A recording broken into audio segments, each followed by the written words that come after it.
உள்நாட்டு பொருளாதாரத்தையே மையமாக கொண்டு இயங்கும் இந்தியாவிற்கு ட்ரம்ப் நிர்வாகத்தால் விதிக்கப்பட்ட அதிக வரிகள் பெரிய கவலையாக இல்லை என்று ரிசர்வ் வங்கியின் ஆளுநர் சஞ்சய் மல்ஹோத்ரா பேசியிருக்கிறார். உலக வங்கி குழு மற்றும் சர்வதேச நாணய நிதியம் ஆகியவற்றின் 2025 ஆண்டுக்கான கூட்டங்கள் அக்டோபர் 13ஆம் தேதி திங்கட்கிழமை தொடங்கி அக்டோபர் 18ஆம் தேதி வரை நடைபெறுகிறது.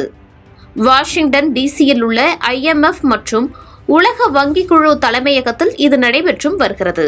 அந்த கூட்டத்தில் பேசிய ரிசர்வ் வங்கி ஆளுநர் சஞ்சய் மல்ஹோத்ரா, இந்தியா உள்நாட்டு பொருளாதாரத்தை மையமாக கொண்ட நாடு என்பதால் டொனால்ட் ட்ரம்ப் தலைமையிலான அமெரிக்க நிர்வாகம் இந்தியாவின் மீது விதித்த வரிகள் பெரிய கவலையை ஏற்படுத்தவில்லை என்று கூறினார்.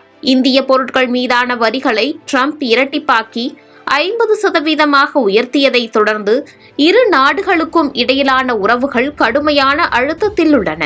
இதற்கிடையில் இந்தியாவிற்கு பாதிப்பில்லை என ரிசர்வ் வங்கியின் ஆளுநர் குறிப்பிட்டிருக்கிறார்.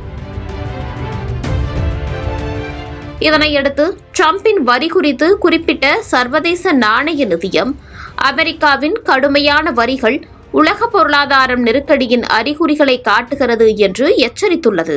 மேலும் இந்தியாவின் பொருளாதாரம் குறித்து கணிப்புகள் எழும்போது மார்ச் 2026 முடிவடையும் நிதியாண்டில் ரிசர்வ் வங்கி 6.8% வளர்ச்சியை கணித்துள்ளது.